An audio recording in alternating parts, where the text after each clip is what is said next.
బయట గాలాడుతుందని బయట గాలాడడానికి వాళ్ళు బయటికి వెళ్ళారు.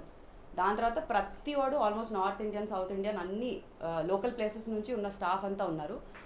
హిందీ, ఇంగ్లీష్, తెలుగు 3 లాంగ్వేజెస్లో అందరికీ నేను చెప్పడం జరుగుతుంది. అసలు మీరు ఒక్కలైనా ఎందుకు మాట్లాడట్లేదు? బేసిక్ కామన్ సెన్స్ ఒక్కరికి కూడా లేదా ఇక్కడ? అంటే ఒక అమ్మాయి మీద వీళ్ళంతా అటాక్ చేస్తున్నారంటే అది లిటరల్లీ రేప్ కిందనే చేస్తున్నారు. వాళ్ళు వాడే వర్డ్స్ కానీ వాళ్ళు చేసే యాక్షన్స్ కానీ it was no less than a rape, verbal rape అని చెప్తా. నాకు రియల్గా ఎందుకు రేప్ కాలేదు? ఎందుకంటే I had my Instagram, I had my technology that I was using, I had my words and I had my stand that I was using. So ఇవన్నీ పక్కన పెడితే వాళ్ళు బయటికి వెళ్ళిన తర్వాత నేను మా ఫ్రెండ్ కూడా అంతలోపల వాళ్ళు ఆ బ్రౌనీ ఇది చేస్తూ ఉంటే నేను నో డిస్రెస్పెక్ట్ టువర్డ్స్ ఫుడ్ అండి, I love food and I respect food lot. నేను ఆ బ్రౌనీ ప్లేట్ కింద టప్పని పడేశాను. మిగిలిపోయిన ఫుడ్ కూడా నేను టప్పని కింద పడేశాను. నాకు అవసరం లేదు, నాకు సంబంధం లేదు, నాకు మీ బిల్లు కూడా వద్దు, బిల్ తీసి కింద పడేయడం జరిగింది. ఎందుకంటే వాళ్ళ మీద నేను చేయి లేపలేకపోయా, because I don't have power. ఈ పవర్ లేక చాలామంది ఆడపిల్లలు ఎక్కడెక్కడి నుంచో ఎన్నో యూనో ఊర్లలో, ఇన్స్టిట్యూషన్స్లో ఎక్కడంటే ఎక్కడ దే ఆర్ గెటింగ్ సఫర్డ్ అండి, చాలా సఫర్ అవుతున్నారు just because they don't have power. So తర్వాత వాళ్ళు బయటికి వెళ్ళాక నేను కూడా మళ్ళీ బయటికి వెళ్తే ఆల్ ద బౌన్సర్స్ నా చుట్టుపక్కల ఒక ఈగలాగా సరౌండ్ అయిపోయి నా వెనకాలే వస్తున్నారు. ఎందుకు నేను గాలి పీల్చుకోవడానికి వచ్చాను, మీరెందుకు బయటకు వస్తున్నారు, నాతో పాటు ఎందుకు వస్తున్నారంటే ఏమీ మాట్లాడట్లేదు. సరే ఏం మాట్లాడలేదు కదా, నేను లైవ్ చేస్తానని మళ్ళీ లైవ్ స్టార్ట్ చేసి ఇలా తిప్పుతూ ఉంటే వాళ్ళ మొహాలు కూడా చూపించట్లేదు. ఎందుకు మొహాలు చూపించే దమ్ము కూడా లేదు, వచ్చి బౌన్సర్గా చేస్తున్నారు మీరు, దేనికి వస్తున్నారు అన్న. సో దాని తర్వాత మళ్ళీ నా కార్ దగ్గర నా వ్యాలేకి ఇచ్చాను. సో కీస్ కోసం వెయిట్ చేస్తున్నా. వాళ్ళకి ఏమనిపించింది, నేను పారిపోతున్నానేమో, కీస్ వాళ్ళ దగ్గరే ఉంది, నేను పారిపోతున్నానేమో అని చెప్పి నన్ను ఫాలో అవ్వడం జరిగింది. సరే నేను కీస్ తీసుకొని తర్వాత నేను తనకి కూడా టిప్ 20 రూపీస్ ఇచ్చేసి, నువ్వు టిప్ తీసుకుంటే తీసుకో, కింద పడేసి ఎవరికైనా ఇస్తే నేను ఒప్పుకోను, లేకపోతే తిరిగి నాకు ఇవ్వు అని చెప్పేసి నేను కీస్ తీసుకోవడం జరిగి కార్లో కూర్చున్నా. Just because I wanted AC, 1.5 hour నుంచి స్ట్రగుల్ అవుతున్నా కాబట్టి. కూర్చున్న తర్వాత మళ్ళీ లైవ్ స్టార్ట్ చేసి వీళ్ళంతా చుట్టూ ఒక సెమీ సర్కిల్ వేస్తారు, మళ్ళీ కార్ చుట్టూ అందరు వెళ్ళిపోయారు. ఓన్లీ స్టాఫ్ వీళ్ళంతా ఉండే, టోటల్ 17 మెంబర్స్ ఉండే, 17. లైవ్ స్టార్ట్ చేశాక కరెక్ట్ 2 minutesలో పోలీస్ వాళ్ళు వచ్చారు. అమ్మయ్య అనుకున్నా, ఏదో ఒక రే ఆఫ్ హోప్, అట్లీస్ట్ ఇది క్లోజ్ అయినా అవుతుంది, ముందైనా వెళ్తుంది, లేకపోతే రేపైనా సాల్వ్ చేస్తాము దీన్ని అన్నట్టు ఒక హోప్ వచ్చింది. తిరిగి చూస్తే 2 gentlemen got down the van. So I was highly disappointed because they was no lady police. Lady police పెట్రోలింగ్లో ఉండరా చేయరా నాకు ఇప్పుడు కూడా తెలీదు, ఉంటే బాగుండు అని నా ఫీలింగ్. దాని తర్వాత పోలీస్ వాళ్ళు వచ్చాక నేను ఫస్ట్ వాళ్ళని 2-3 questions ఇంట్రాగేట్ నేనే చేశాను. ఫస్ట్, సార్ మీకు ఎవరు కాల్ చేశారు, ఏం రీజన్ చెప్పేసి కాల్ చేశారు, పోనీ ఈ రీజన్ చెప్పాక అబ్బాయ్యా అమ్మాయ్యా ఈ న్యూసెన్స్ క్రియేట్ చేసింది అని చెప్పారు, ఏమైనా చెప్పారా అంటే మాకు అవన్నీ ఏం చెప్పలేదు, మేము మా డ్యూటీ చేయడానికి వచ్చాము, వాళ్ళు పిలిచారు మేము వచ్చాము, మేము ఇక్కడ వచ్చి అన్నీ కనుక్కొని మా డ్యూటీ మేము చేస్తాము, మీరు మాకు ఆ డ్యూటీ చెప్పకండి అన్నారు. పర్ఫెక్ట్. నా సైడ్ నుంచి నేను స్టోరీ మొత్తం మళ్ళీ క్లియర్గా ఎక్స్ప్లెయిన్ చేశాను పోలీస్ వాళ్ళకి. వాళ్ళు అక్కడ చేసిన సోకాల్డ్ హంగామాలో 17 members చేసిన హంగామాలో ఈ పోలీస్ వాళ్ళు 2 ఉన్నారు.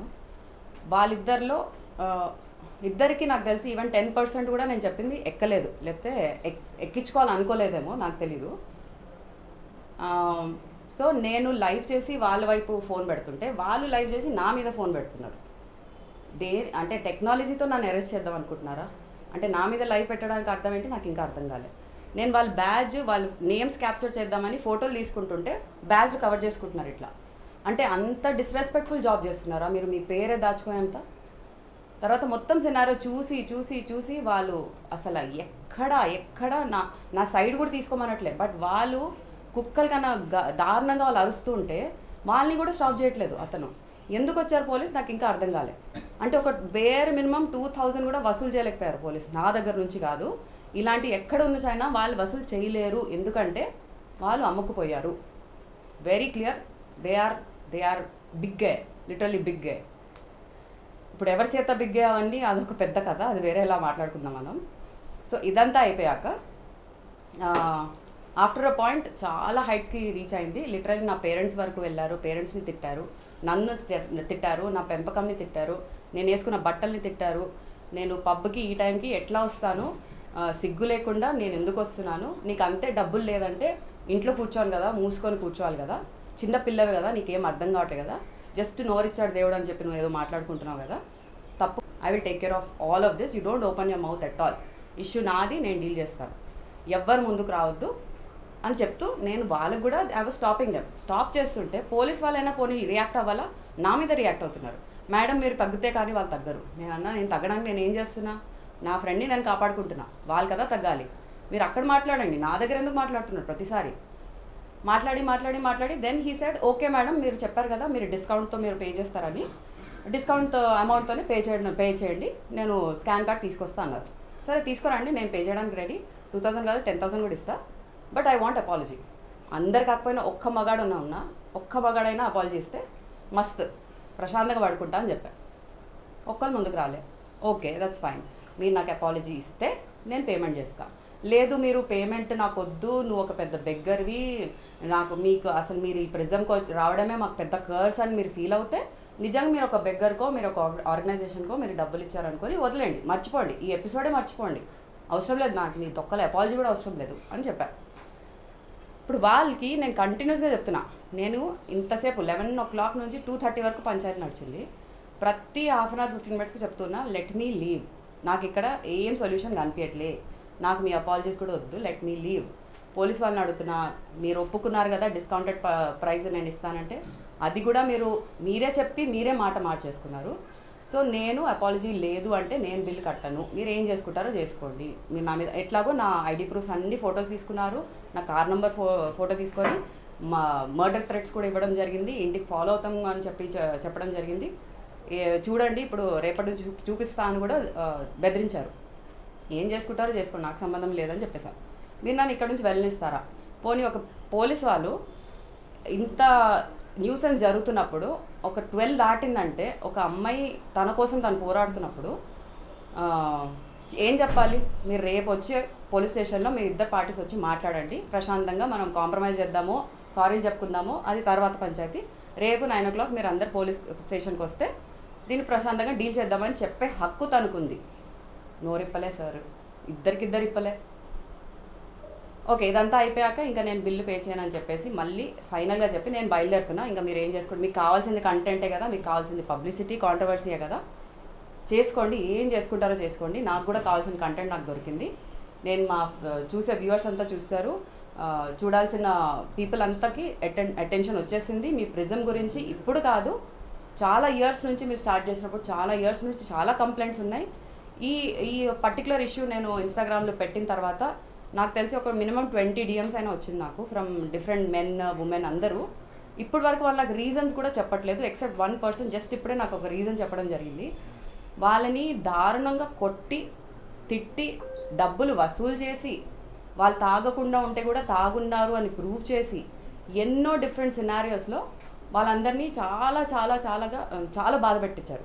But no one has come out and spoken about it. ఎందుకు అలా చేశారో నాకు ఇంకా తెలీదు. వాళ్ళు నిజంగా బయటకు వచ్చి మాట్లాడితే ఇంకా మంచిది. ఇది ఒకటే పబ్తో అవుతుందని నేను చెప్పను, it's all about the management and their mind sets అండి. వేరే చాలా పబ్ రిలేటెడ్ ఇష్యూస్ కూడా బయట పడుతున్నాయి మనకి. అండ్ నేను పోలీస్ వరకు ఎందుకు వెళ్ళలేదు, ఎందుకు నేను కంప్లైంట్ ఎఫ్ఐఆర్ లాంచ్ చేయలేదు అంటే, రీసెంట్గా జరిగిన బేబీలాన్ ఇష్యూలో వాళ్ళు ఇన్సిడెంట్ అయిన వెంటనే వెళ్ళి వాళ్ళు కంప్లైంట్ రేస్ చేసినా వాళ్ళు దాన్ని సీరియస్గా తీసుకోలే, వాళ్ళు దాన్ని జోక్స్ చేశారు, కూర్చొని ఆల్కహాల్ తాగారు బేబీలాన్ వాళ్ళ ఓనర్స్. ఇంత పంచాయతీ జరిగాక నేను ఇమీడియట్గా యాక్షన్ తీసుకున్నా. I know nothing is gonna happen, so why should I waste my own time? నేను ఆల్రెడీ ఇక్కడ ఇన్ని అవర్స్ నేను టైం వేస్ట్ చేసా. 2:30కి బయలుదేరింది, నేను ఆల్మోస్ట్ ఒక 10-15 డిఫరెంట్ రోడ్స్ తీసుకోవడం జరిగింది. ఎందుకంటే వాళ్ళు నాకు థ్రెట్ చేశారు, they will follow me, they will murder me అని థ్రెట్ చేశారు. కాబట్టి I had to take different roads, I had to stop at different places, make sure they're not following me. Then by the time I reached home it was 3:30. Then అన్ని videos అంతా save చేసుకొని పడుకునేసరికి 4:30 అయిందండి. Next day నుంచి the whole అందరికీ reach అవ్వడం start అయింది. People started reaching me. I started giving my side of insights about the whole scenario. ఇప్పుడు నేను ఎంత నా సైడ్ వర్షన్ ఇచ్చినా మనం ఆ సైడ్ నుంచి వినకుండా ఏం డిసిషన్ తీసుకోవడం కరెక్ట్ కాదని నా ఫీలింగ్. వాళ్ళకి నిజంగా ధైర్యం ఉంటే మీరు ఇవాళ మీరు ప్రిజం క్లోజ్ చేసేస్తారేమో, రేపు వేరే కంట్రీకి వెళ్ళి వేరే బిజినెస్ స్టార్ట్ చేస్తారేమో, ఇలానే మీరు లూట్ ఇన్ ఆల్ పాసిబుల్ వేస్ మీరు లూట్ చేస్తారు జనాల్ని, ఇమోషన్స్తో కానీ డబ్బులతో కానీ లూట్ చేయడానికి మీలాంటి వాళ్ళు ఉంటారు, ఇంకా చాలా పుడుతూనే ఉన్నారు. I'm not pleading for any solution, I'm not pleading for apology because they are not worth even giving my forgiveness. వాళ్ళని క్షమించుకుంటే వాళ్ళ జీవితం వాళ్ళకే ధన్యం అయిపోతుంది నా ఫీలింగ్. సో నిజంగా వాళ్ళ మదర్ కడుపు నుంచి పుట్టారంటే, వాళ్ళకు ఒక సిస్టర్ ఉన్నారంటే, ఒక డాటర్ ఉన్నారంటే, ఒక ఫ్రెండ్ ఉన్నారంటే, ఫీమేల్ ఫ్రెండ్ ఉన్నారంటే, if they are able to take stand, ఇలానే ఇంకో ప్రెస్ మీట్ చేసి వాళ్ళకి 5 minutesలో బుద్ధి తెప్పిస్తాను. సో నేను గవర్నమెంట్ అఫీషియల్స్తో, బ్యూరోక్రాట్స్తో, సోషల్ యాక్టివిస్ట్తో, హ్యూమన్ రైట్స్ వాళ్ళతో, కుదిరితే ఇండస్ట్రీ, మా ఎంటర్టైన్మెంట్ మీడియా ఎవరైనా ఒక్కలైనా వచ్చి మాట్లాడతారేమో అని ఇంకా ఎక్స్పెక్ట్ చేస్తున్నాను. I don't need anyone support, because నేను ఎవరి సపోర్ట్ లేకుండానే ఇంత దూరం వచ్చాను. ఇంకా దీనికన్నా చాలా పైకి వెళ్ళిపోతాను, నాకు దానికి ఏం డౌట్ లేదు. I plead all of you guys to accept మీరు ఎక్కడెక్కడ తప్పు పోతున్నారో మీ ఏరియాస్లో, మీ లొకాలిటీస్లో, మీ సొసైటీస్లో చిన్న చిన్న చేంజెస్ చేసుకొని సొసైటీని బెటర్ ప్లేస్ చేయండి. ఒక ఉమెన్కి కాదు, ఒక హ్యూమన్కి చేయండి. తిరిగి మా ఉమెన్కి కూడా అంతే సేఫ్టీ వచ్చేస్తుంది. So this is my closing statement అండి. వాళ్ళు ఫర్గివ్ చేసుకుంటే I think this whole thing has a solution. That's it.